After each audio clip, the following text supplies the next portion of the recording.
Welcome. I'm Peg Scott, here to join you on your statistical journey.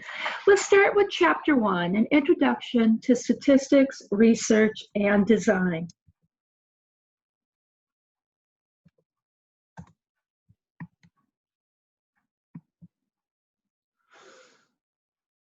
One of my favorite scientists, Albert Einstein, says education is not the learning of facts, but the training of the mind to think.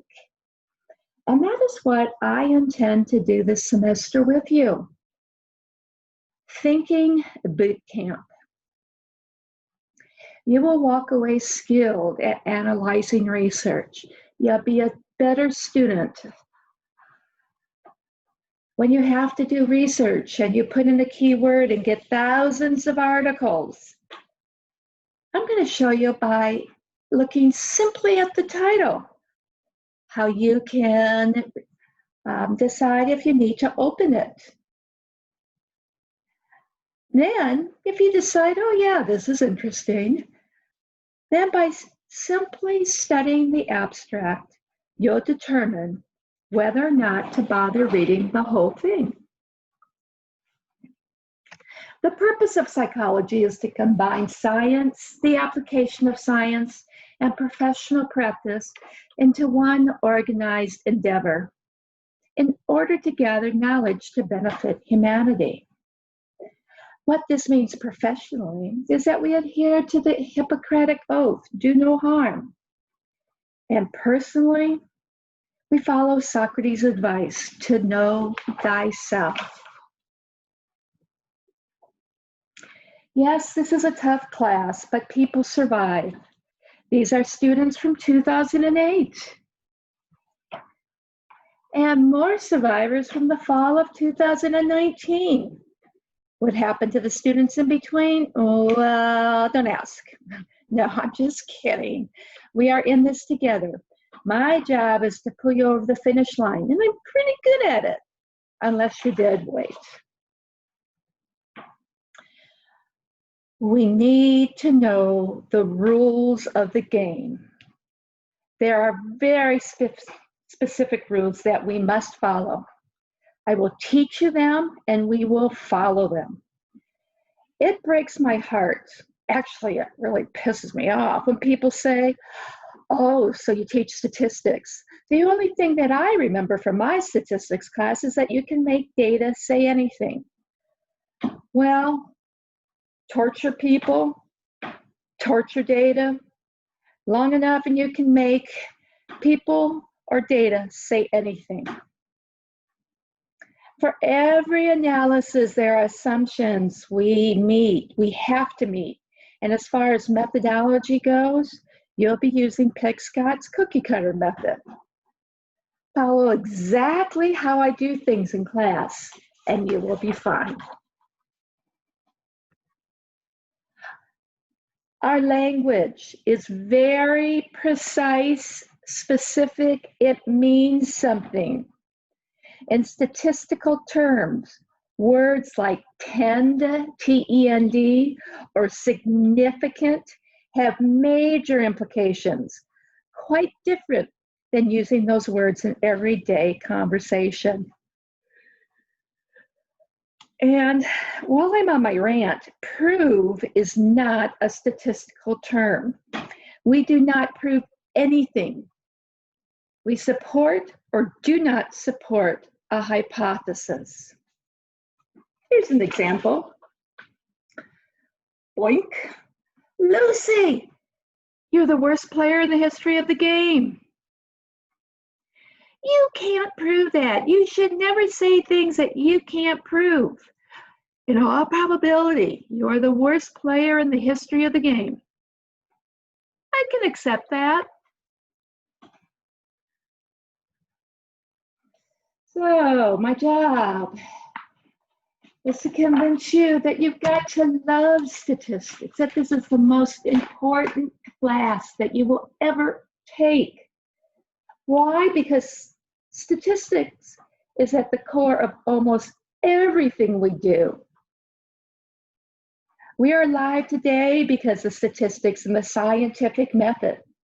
Everyone has a biological mom somewhere. Well, prior to the 1900s, childbirth was the #1 cause of death in women. Today, rarely do we lose a woman in childbirth. Also today, pregnant women over 35 are advised to have amniocentesis as chromosomal abnormalities start to soar at 35 and beyond. The results might influence whether or not a mother continues the pregnancy. These are life and death situations.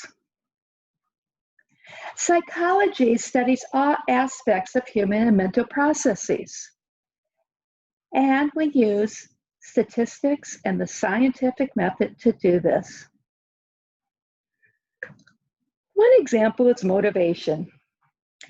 Elton Mayo's Hawthorne experiments were conducted from 1927 to 1932 at the Western Electric Hawthorne Works in Chicago, where Harvard Business School professor Elton Mayo examined productivity and work conditions.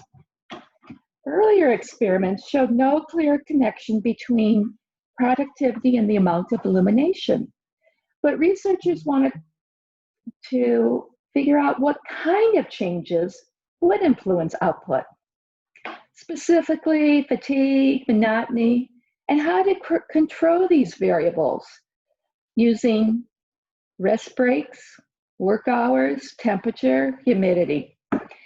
In the process, he stumbled upon a principle of human motivation that would help to revolutionize the theory and practice of management. He had a team of 6 women, and they enjoyed considerable freedom of movement. They were pushed around or bossed by anyone. Under these conditions, they developed an increased sense of responsibility, and instead of discipline from the higher authority being imposed, it came from the group itself. Output rose from 2,500 relays to 3,000 for this team. Aspect of manufacturing is statistically controlled. Whether it's a high pressure vessel that is smooth with a shiny finish, think your Coca-Cola or Diet Pepsi can, okay, or your computer and cell phones. Every aspect of the manufacturing line is carefully monitored.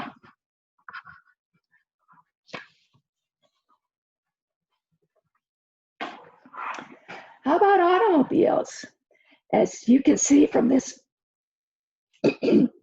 timeline, a sharp curve indicates an increase in motor vehicle deaths.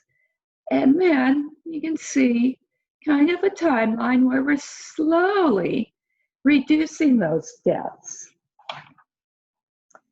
Research, design, statistics drive the implementation of safety features.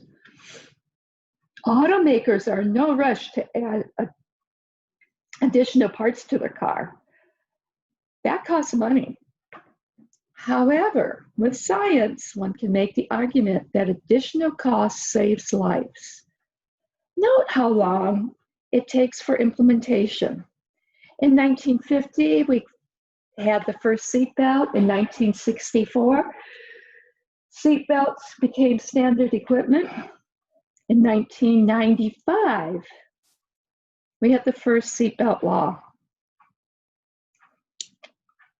One defect that can't be controlled is kids in the car. I wonder how many fatalities are due to them.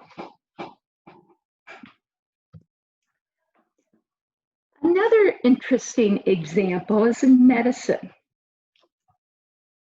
Semmelweis was a Hungarian physician. He graduated as an MD in Vienna in 1844 and was appointed assistant professor in the maternity department under Johann Klein. Between October 1841 and May 1843, of the 5,139 women in labor, 829 died, giving them the terrible death rate of 16%. It was approximately 2% in the wards where midwives delivered. So this really troubled Semmelweis, and he observed what was going on in the midwives' clinics and what was going on in the hospital where surgeries were delivered. He noticed in the midwives' clinics, everything was nice and clean. Women were tended to by a team.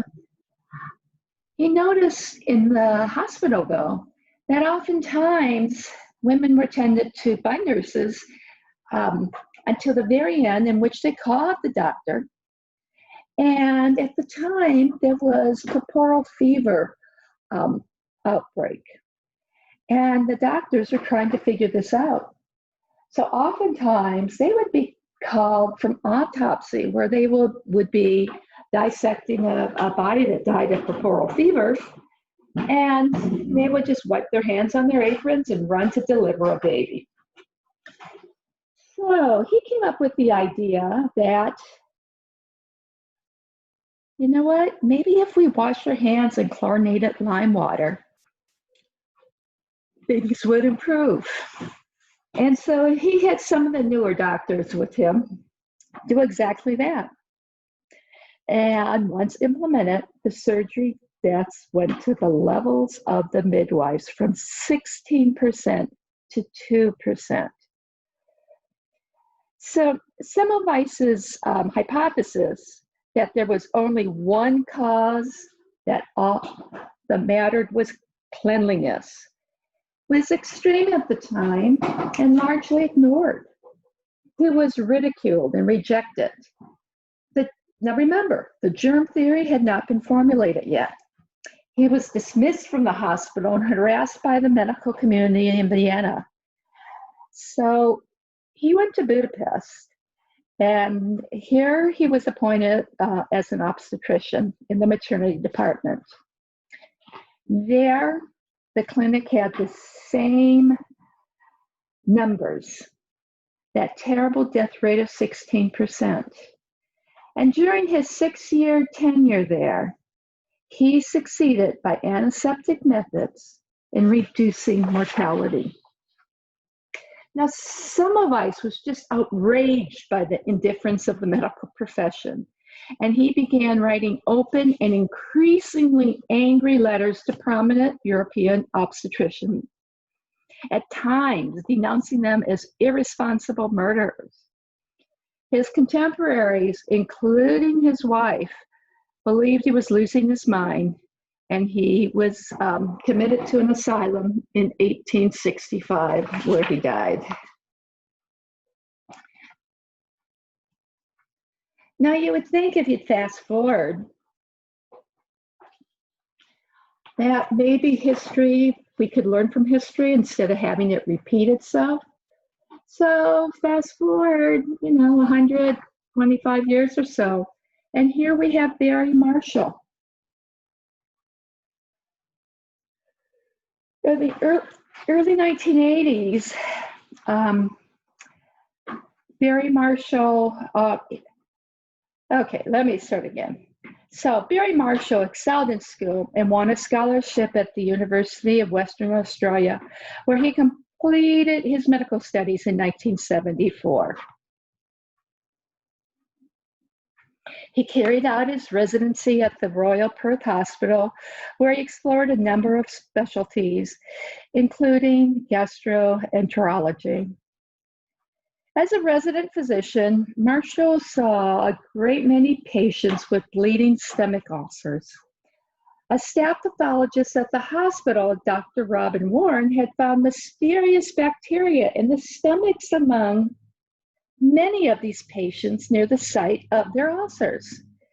He had found the same organism in patients with chronic inflammation of the stomach lining, gastritis, but could not find it in patients who lacked these symptoms. Warren's observations were anomalous for a number of reasons. Generations of medical scholars had been taught that stomach ulcers were caused by an excess of stomach acid generated by stress and dietary factors. It was also believed that bacteria could not survive for any length of time in the acid environment of the human stomach. Well, fascinated by the novelty of this mysterious spiral-shaped organism, eventually named Helicobacter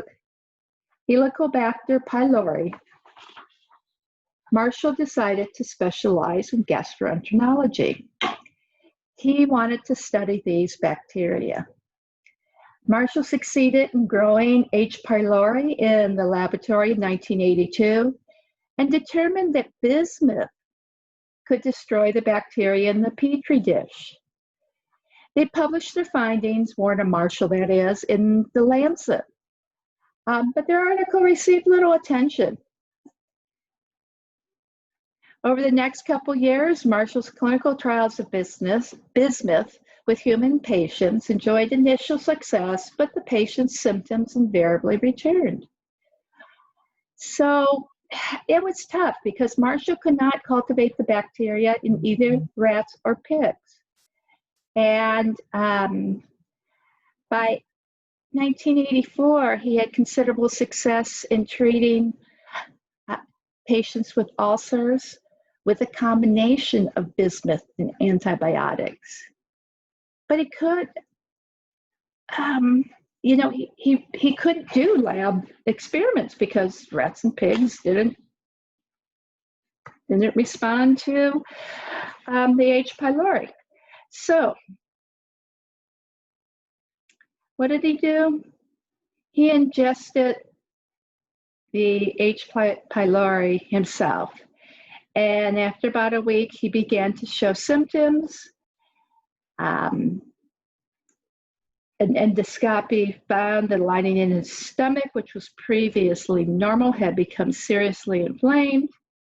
And then he demonstrated that the bacteria was the cause of the illness and could be treated with a short course of antibiotics and bismuth. Well, it wasn't it took a while, okay, for this finally to become accepted. And in autumn of 2005, he and Dr. Warren would share the Nobel Peace Prize. The committee quoted, thanks to the pioneering discovery by Marshall and Warren, peptic ulcer disease is no longer a chronic, frequently disabling condition, but a disease that can be cured by a short regimen of antibiotics and acid secretion inhibitors. So, as you can see here, he was quoted, everyone was against me, but I knew I was right.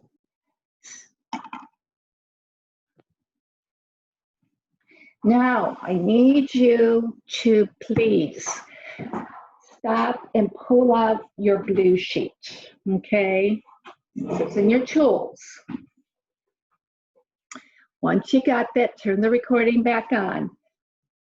Now we're going to get to the nitty-gritty.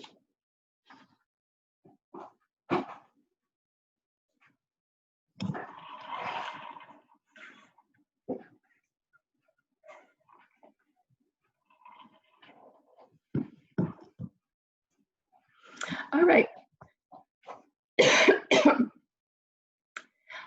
The blue sheet has 4 sheets, okay?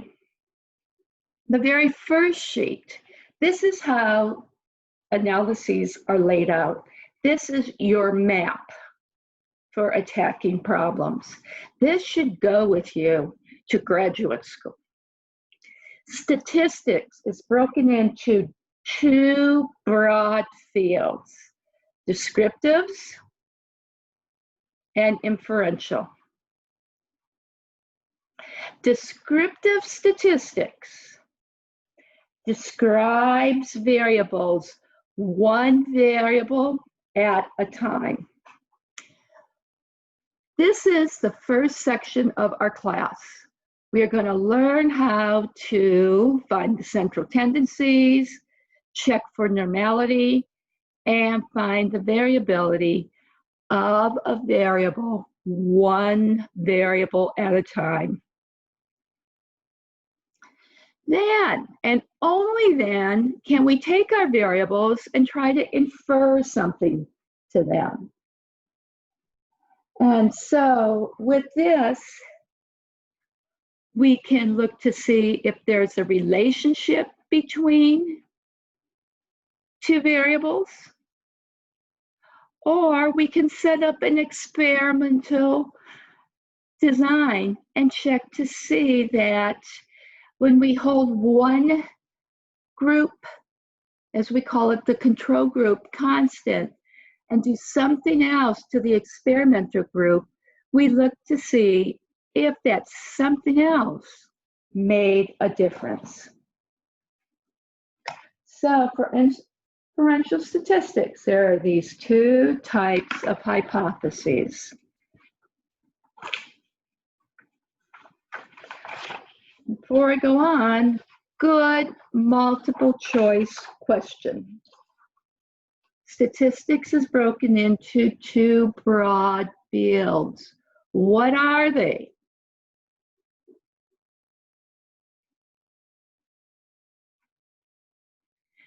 And when we describe the variables, we do it one at a time. And once we know what they look like, then we can start putting them together and either look for a relationship, the hypothesis of association, or look for an experimental difference, the hypothesis of difference.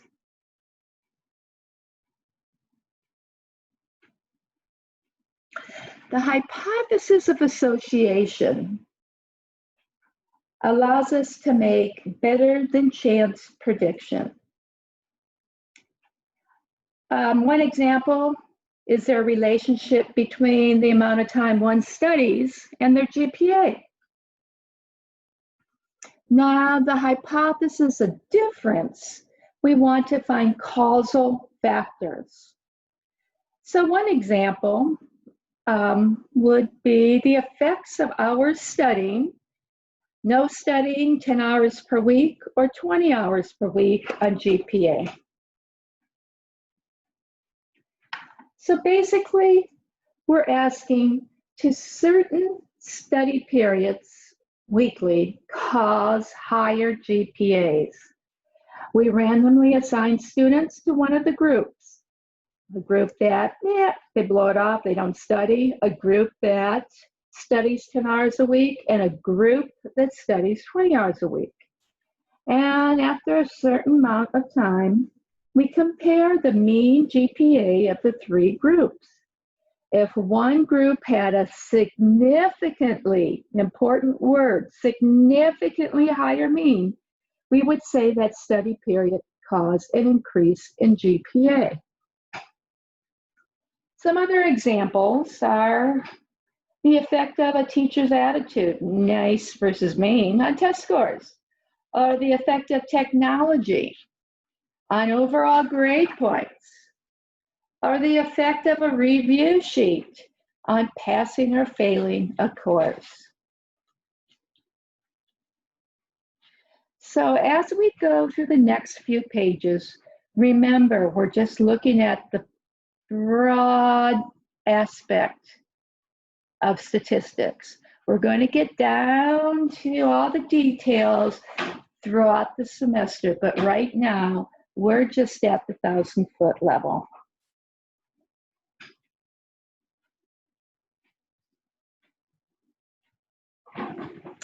Okay, so let's go back here and talk about describing our variables. There's two types of variables. One is categorical, and these are defined by categories. Sometimes call it discrete variables. So example, gender, male, female, and other. American Psychological Association uses those three categories.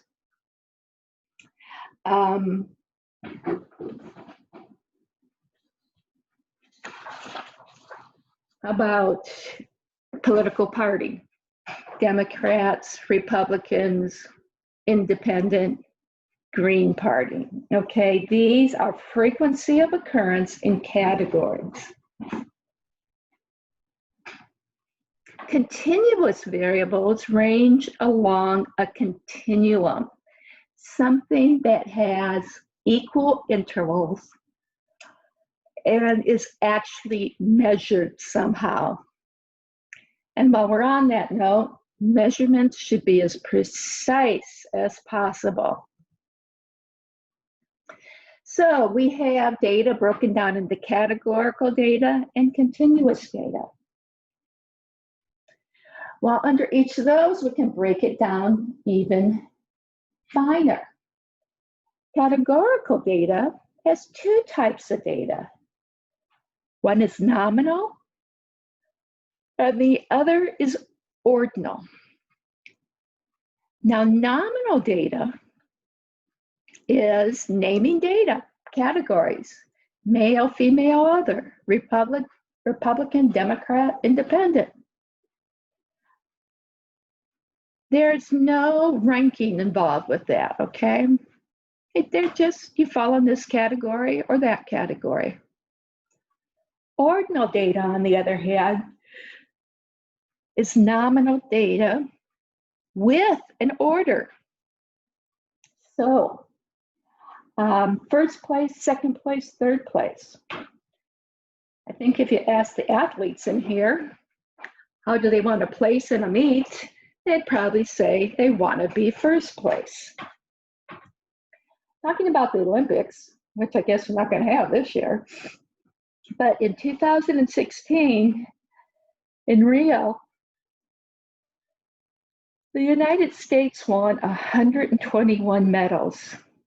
And so this is ordinal data. They won 46 gold, 37 silver, and 38 bronze. So that's categorical data. Continuous data is where we measure something. The intervals between those points are equal. So let's go back to the Olympics. And in men's 100-meter race, Jamaica's Usain Bolt won first place, but in interval data, it's measured in seconds, 9.81. Justin Gatlin, he came in second, ordinal data, or silver medal. But in interval data, his time was 9.89 seconds. In Canada, Andre Degrasse, he came in third, bronze medal. That's ordinal data. But if we wanted to know the interval measurement, it was 9.91 seconds. Okay, well, as long as we're on sports, what pitcher has thrown the fastest fastball?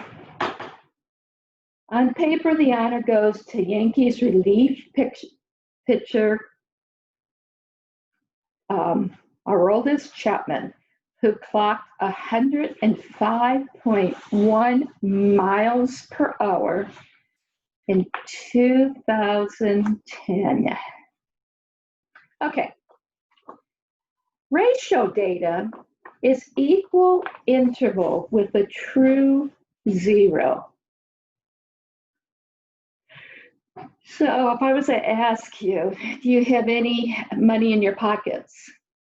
I know I have no money, true zero. I can't go out and get anything. There's no money. That would be an absolute zero. Now in this class, we're not going to split hairs over the difference between interval and ratio. Just know the definition. Ratio data is interval data with an absolute 0. So let's get some examples of these variables. Nominal data, pass or fail. I guess one can make the argument that there's an order there, but for now it's just two groups, either pass or you failed. Ordinal data has an order, A, B, C, D, and F.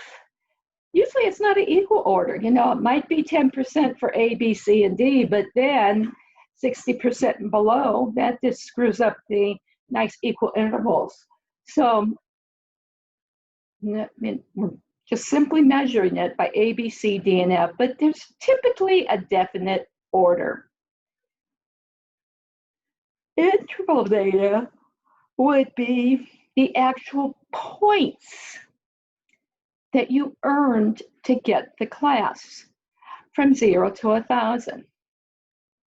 And it could also be ratio data, because if you didn't earn any points and you dropped the class, I mean, there's a true 0. You can earn, well, I guess it would be earning, but you could have 0 points. This is from your book. You know, example is name of cookies.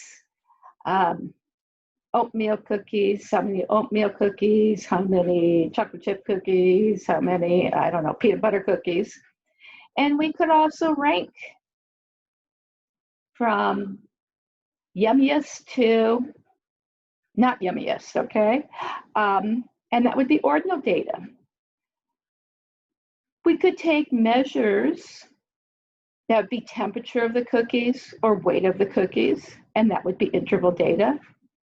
And then ratio cookies. How many cookies are left? Well, there could be 0. So these are called scales of measurement: nominal, ordinal, interval, and ratio. So the scale of measurement, okay, is what determines where we go next. So we always have to define our variables, one variable at a time, and the variables that we're measuring, depending on their scale of measurement, this is the one aspect that will help us find the correct statistical technique. And remember, we talked about that we could then subject variables to 2 hypotheses. So we need to know the scale of measurement, and we need to know which hypothesis we are using. So if we have nominal data, okay, that we're measuring, and we're measuring 2 variables. So we're going to look for a relationship between 2 variables. We would go down this leg. If we are only measuring 1 variable, so we'll talk about this. This is an experimental design. We have 1 variable that we're measuring, which is the dependent variable, and the other variable is the independent variable. So the 1 variable that we're measuring, if it's nominal data, then we'll go down this leg. Forget about all this stuff down here. We're just taking a broad view. But again, we need to know the scale of measurement and which hypothesis. If our design is measuring 2 variables and they're both ordinal data, we're going to do the hypothesis of association. And look, we only have choice of 1, a Spearman R. All right, come back over here. If we're measuring 1 variable, meaning this is an experimental design, we have an independent variable, you're put in 1 group or another, and we measure across both groups. It's just 1 variable we're measuring across both groups. That's the hypothesis of difference. interval and interval ratio in this class, okay? If the variables we are measuring are interval, and we're measuring 2 of them, looking for a relationship, okay? We're measuring 2 of them, we're going to do a Pearson R. If we're measuring more than 2, we're going to do a multiple R. So, scale of measurement and the hypothesis. If we have one dependent variable, that's what's being measured, and it's interval data, we are going to go down here. Very, very important that we check each and every one of our variables first, and we know what they are. Are they nominal, ordinal, or interval ratio? And then we go to that page, and the next thing, the second thing we need to know is what type of hypothesis are we testing? So scale of measurement and type of hypothesis will tell us which statistical test to use. Remember, the scale of measurement, the variables we're measuring are either nominal, ordinal, or interval. And the type of hypothesis can either be the hypothesis of association or hypothesis of difference. So for inferential statistics, okay, and I say really know this because this is what, these titles, this is what's going to help you do your literature search and weed out articles that aren't relevant or robust. So if you see the relationship between hours studied and GPA, the word relationship says we're testing the hypothesis of association. It is not as rigorous of analysis as the hypothesis of difference. But if that's all you got, that's all you got. But just know that. If you see the effect of hours studied with 3 groups, no hours, 10 hours per week, 20 hours per week on GPA. Now I want you to look at this. Effect. Effect says we're testing the hypothesis of difference. That is the stronger of the 2 hypotheses. The effect, that's the independent variable. The effect of the independent variable on the dependent variable. That is always how the title will be structured. So the effect of the IV on the DV. If I had to choose between these 2, I would pick the effect because it shows causation. Hypothesis of association is really nice. It gets us on the path. It confirms that we are on the right path. But the hypothesis of difference is when we can find causal factors.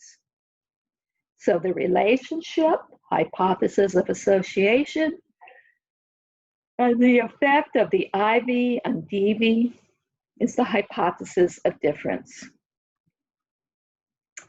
Now, how much information is provided in scales of measurement? From a little to a lot.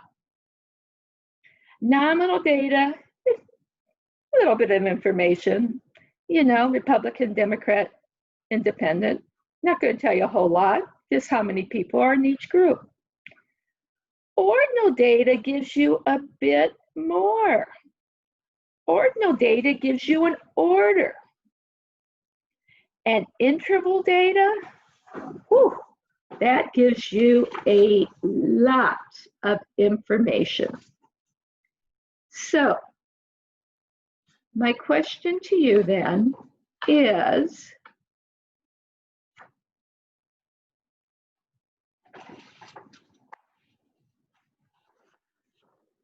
is, which is the strongest analysis? Okay, the relationship between hours studied and GPA, or the effect of hours studied. Okay, so the stronger analysis would be the effect of hours studied, the hypothesis of difference.